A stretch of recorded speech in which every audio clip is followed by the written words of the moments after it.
Vincent van Gogh has a very remarkable quote which goes something like this: I dream my painting and then I paint my dream.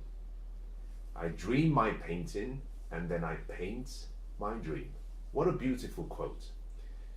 It's Mensah Oteh and I'm delighted to be with you here today. And in today's session, I want to talk to you about the power of a dream. Now, when you hear of the names such as Henry Ford, Richard Branson, Steve Jobs, Bill Gates, Albert Einstein, Elon Musk, when you hear of such names, what comes to your mind? Now, I'll share with you what comes to my mind, and mine could be different from yours, and there isn't a right or wrong. This is just observations that I've personally made or discovered. And what comes to my mind when you call all these names, when you include the likes of the Wright brothers, when you include the likes of Christopher Columbus, what comes to my mind is the childlike ability to dream. The ability to dream.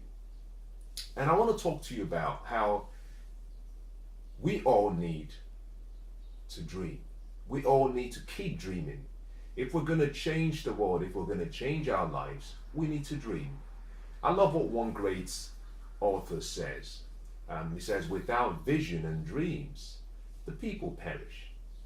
Now, perish in that statement doesn't mean that the people pass away. It simply means that the people lose self-discipline.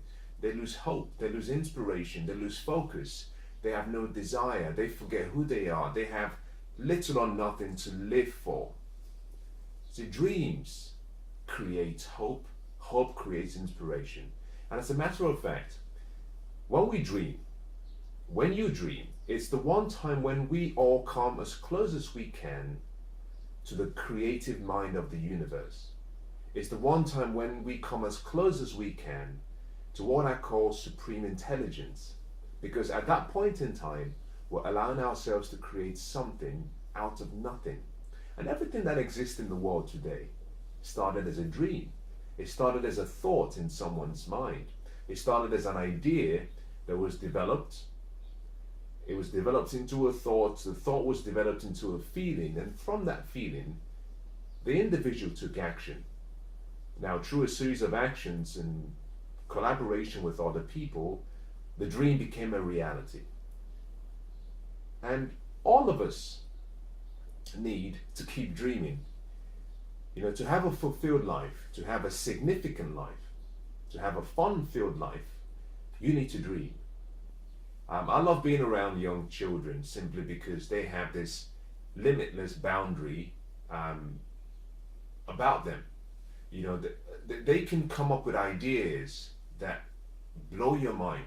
That you see there thinking, how did they think about this? And where are these questions coming from? And the reason for that is because they have a mind that is very curious. You know, curiosity was one of the very unique qualities that Thomas Edison had. As a matter of fact, he made a statement, I believe, which goes something like, that I have no special talents. I'm just passionately curious. And that mindset of curiosity is what leads us to discover more about ourselves, but also more about life.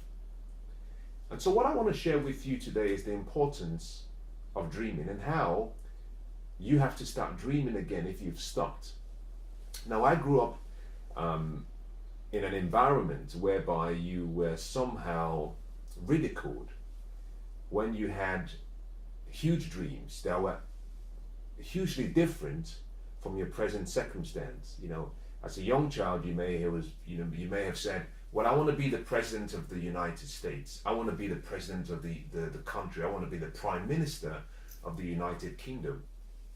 And depending on where you were raised and the family and the environment you were raised in, you may have heard a few comments or remarks such as, well, you can't do that, or you're not good enough, or you're poor, or you should be realistic. You see, realism, the word realistic has stolen so many people's potential, because most of us would tend to judge other people based on our experiences.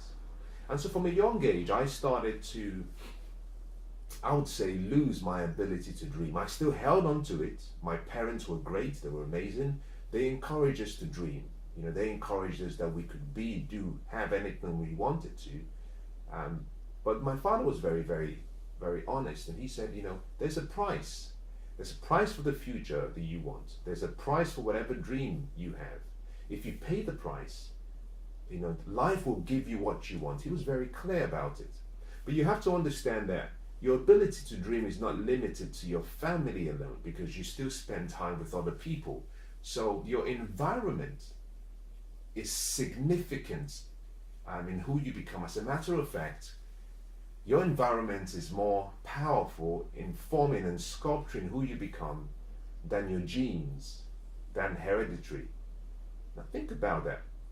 And so I grew up with the support of my parents about dreaming, but when I looked around, you know, I could see where we were, I could see the environment that I was in, and in many cases I started to lower my standards to something that was more realistic. Now recently, I've started to develop again the habit of dreaming, and that is what has made me come to share this moment with you. I know you're not an artist, I know you're not the next Vincent van Gogh, but that's not a limiting position to be in. I believe that we are all artists of life, that we are all artists in our various works of life. Some of us may not be earning a living from painting, but we have a responsibility to paint. Now, understand this, Vincent van Gogh had a purpose and had a passion for painting, and that passion and purpose became what I would call his job. He earned a living by doing what he did. Now you and I, may not be a professional artist. However, we have a responsibility in life to do what we were born to do, and part of that becoming who we were born to be means that we are all artists, and so we must continue to paint. Now in this case, Vincent van Gogh painted pictures. Now you and I have to paint the future, and that is what I want to spend the next few minutes talking about. How can you paint the future? A number of years ago, I heard something by one of my favorite actors that I thought was remarkable. Now, if you have any favorite actors or actresses, one of the things that you might agree, perhaps in your case, that makes them quite unique and special, is their ability to play the role, and play the role so well, make it real. And this particular artist I'm referring to, in this case an actor, played a role so well that when his wife was interviewed, she said that she gets really worried sometimes, because after every film, that it takes her about 3 to 4 months to get her real husband back. Now think about this. It takes her between 3 and 4 months after the film is completed to get her real husband back. Now she made that statement because she said he plays the role. He doesn't just play the role as a profession, he lives the role. In his mind, he changes who he is. The only way he can play the role so well is that he has to change his image in his mind and then believe that image, and then he starts to act like that person, to the point whereby his accent, his attitude, his lifestyle, his habits, during the period of making that film completely changes. And it takes about 3 or 4 months for him to come back to who he used to be. Now that's no surprise to me. Part of the reason I say that's no surprise is because if you've heard any of my teachings before, you've heard me say that it takes about 100 days for you to displace an old habit or for you to learn a new habit. So 3 months, 4 months is about the right time to get back into the rhythm of how things used to be before, or to learn something new. But what I found remarkable was the fact that the word acting, we use the word to refer to someone performing a role to a certain standard based on a certain script. Now, in this case, he wasn't acting the role, he was living the role. Now, we have to do the same with life. Now, the other day I was sitting down and I was writing in my journal, and I started to think about my life and what I had achieved. And I started to ask myself questions, and I was asking questions such as, are you happy with what you've created so far in life? In the various areas of your life, under the various categories of improvement that you've identified, are you happy? Is there something that you could have done better? Is there something that you would have changed? Is there something that you will look back in 10, 15 years and say, I wish I did it differently? And the more I probed myself, the more I started to realize that I was doing as well as I could do because I was limiting myself. My limitations were self-imposed. They weren't external. They were simply imposed based on the image I had in my mind. And so I decided that the only way I could change and have a breakthrough was first of all to have a breakthrough in my mind. If I started in my mind, then it was guaranteed that I could achieve it in reality. Now, when I talk about my mind, I'm talking about my subconscious mind, not my conscious mind. And I'll talk about both so you can understand how you can make your dreams a reality. Now, on the same journal, I decided to do something quite interesting. And that is what I want to invite you to do. I said to myself, if there was a script that could be written or that has been written, and this script mirrored exactly what I wanted in my life. If this script was picture perfect, it had the best scenes, it had the best characters, it had the best supporting actors and actresses, it had the best crew, it had the best story, it had the best timeline, it was played and shot in the best location, what would the story say? Now think about this, this is very important. What would the story say? And that's the question I'm asking you today. If there was a script that was going to be played, written about your life, picture perfect, so beautiful that people would want to sit back and watch and observe and learn, and they will be inspired based on how you lived. If this was possible, what would the script say? So I want to challenge you. And this challenge is more of a call to action. It's something I'm saying out of care, something I'm saying out of love. Because I've looked at my life and I've seen so many ways in which I've limited myself. All being self-imposed. It has nothing to do outside. As a matter of fact, you may have heard the saying, we've seen the enemy, and the enemy is us. In this case, my enemy was myself. And I genuinely believe that if there is no enemy within, then the enemy outside can do you no harm. So you have to begin within. So going back to the whole scenario, my recommendation to you is this, which is similar to what the challenge I placed upon myself. The challenge I placed upon myself was this. History is being recorded, but also history is being written. And so I asked myself that when my story is read, what would it say? That's the first question. The second question was, would my story be known? And so I started to feel a bit emotional about it, and I took on the challenge of saying, okay, well, let me write this script about my life. Let me write the script about how I want to live. I don't want to get to the end of my life and look back and say, oh shit, I thought I lived, the whole life, but I only lived about 1/10 of my life. Now you don't want to be there as well. I don't want to look back and say, if only I had known, or if only I had taken a little bit more of a risk, or if I had taken more of the opportunity. You see, time is life, and life is lived in the moment. I don't want to get to the end of my life and sit on a rocking chair looking back and saying, I wish. Now, one of the things I would always ask people when I meet them is, how do you want to be remembered 100 years from now? It's a very powerful question, very deep. Now, I don't expect you to answer this, but I want you to remember the question. How would you want to be remembered 100 years from now? Now, that answer to that question defines what you consider to be success.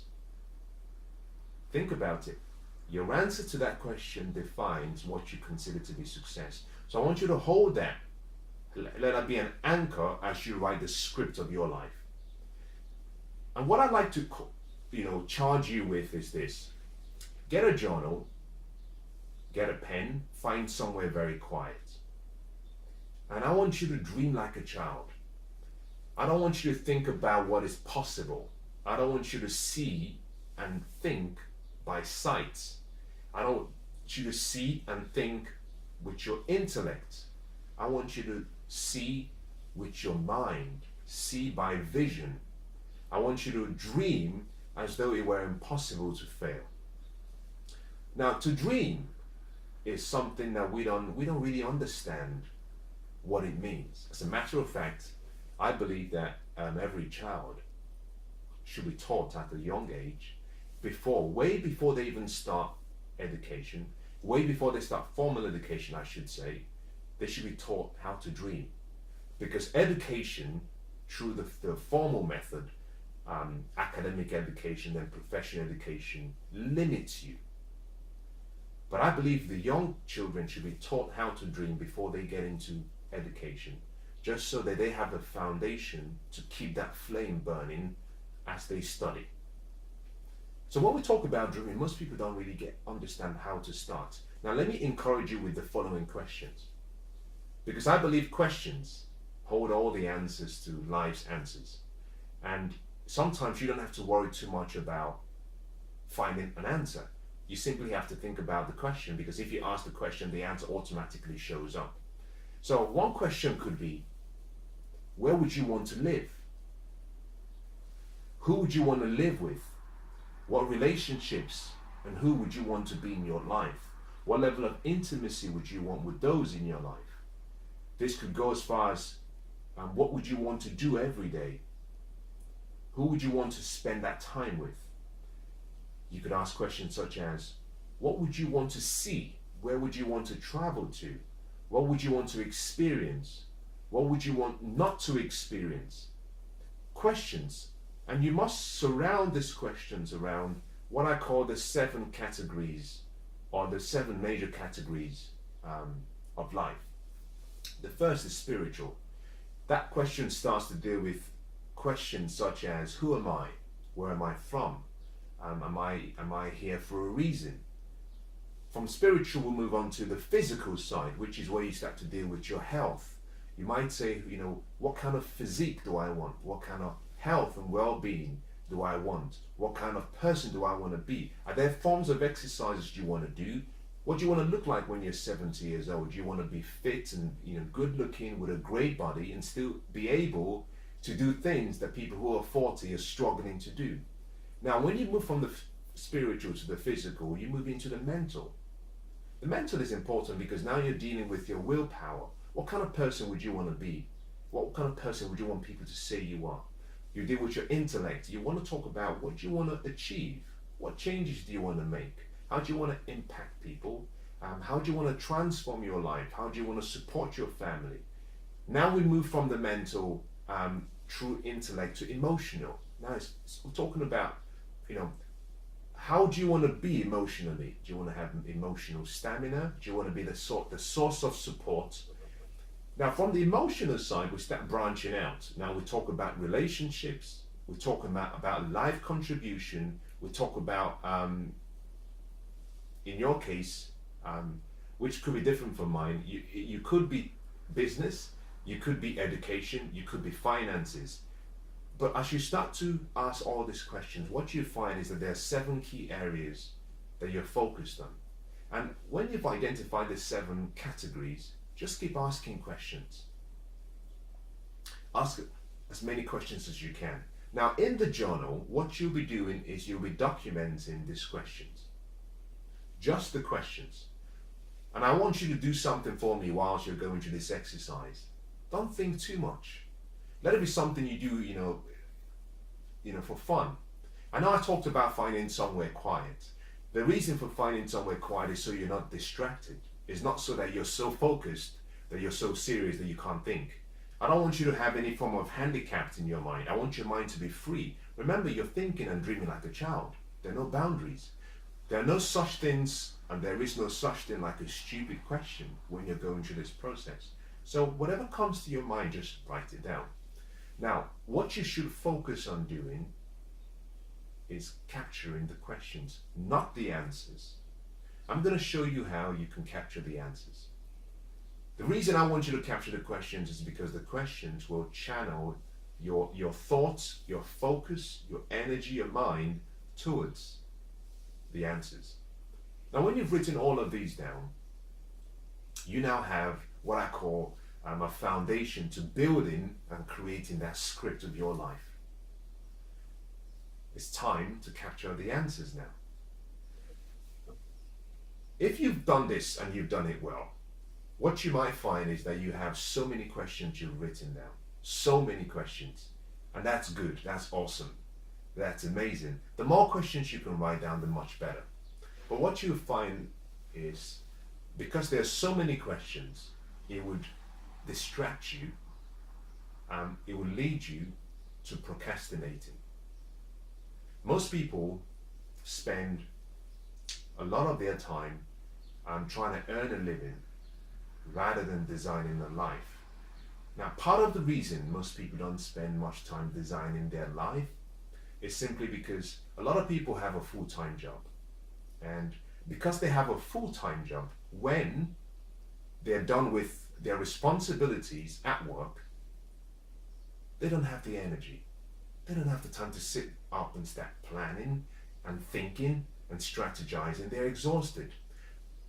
The challenge is your life, your personal life should be equally and more important than your work life.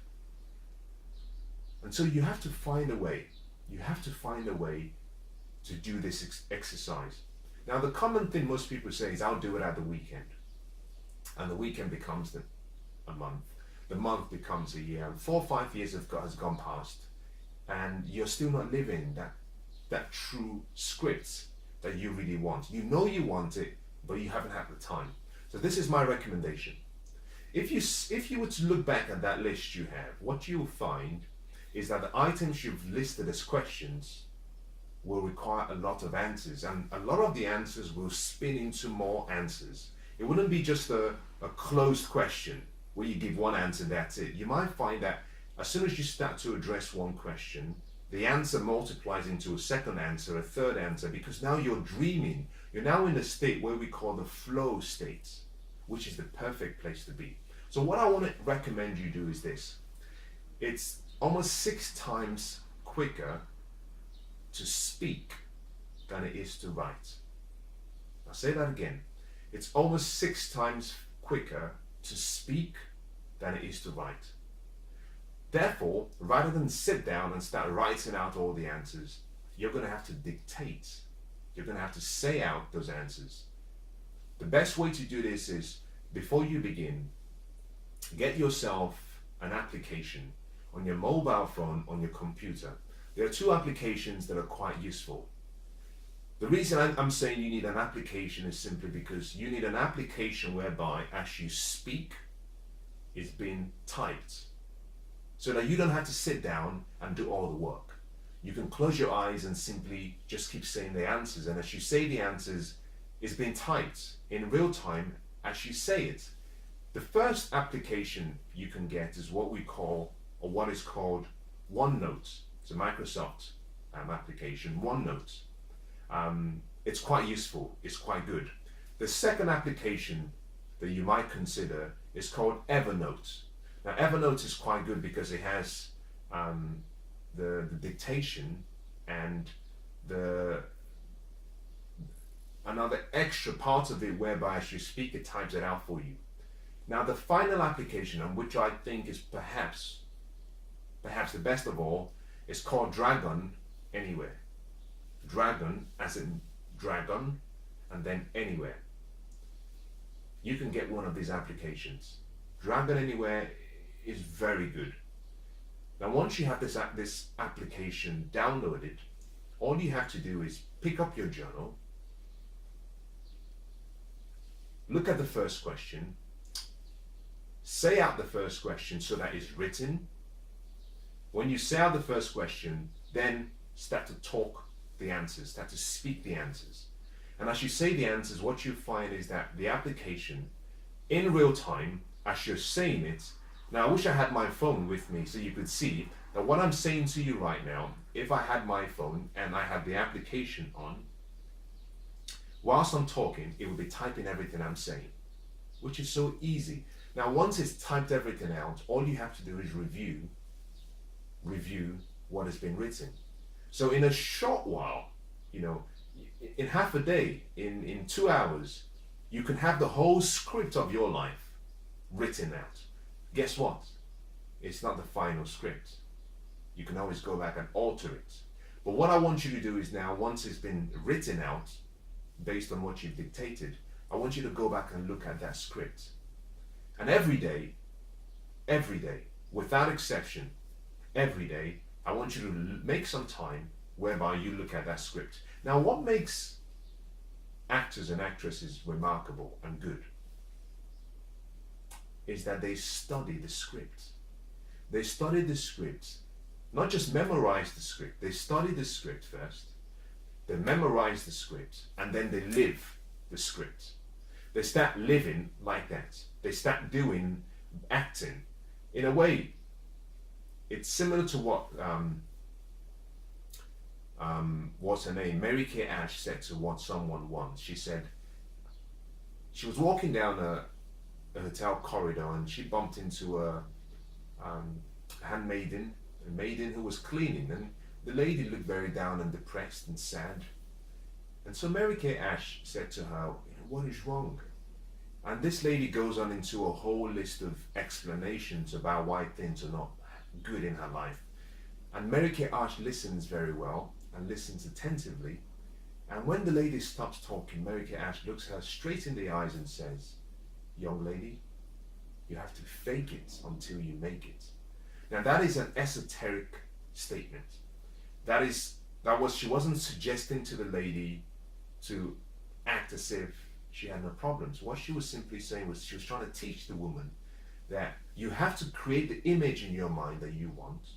You have to start to believe that image, and every day you have to live that image. Now, to most people, that would be a lie because it's not a reality yet. But faith comes by hearing and seeing and seeing and seeing through autosuggestion to the point where you start to believe. So you must do what I call tell yourself a true lie, which is what most actors and actresses do. They tell themselves that this is who they are.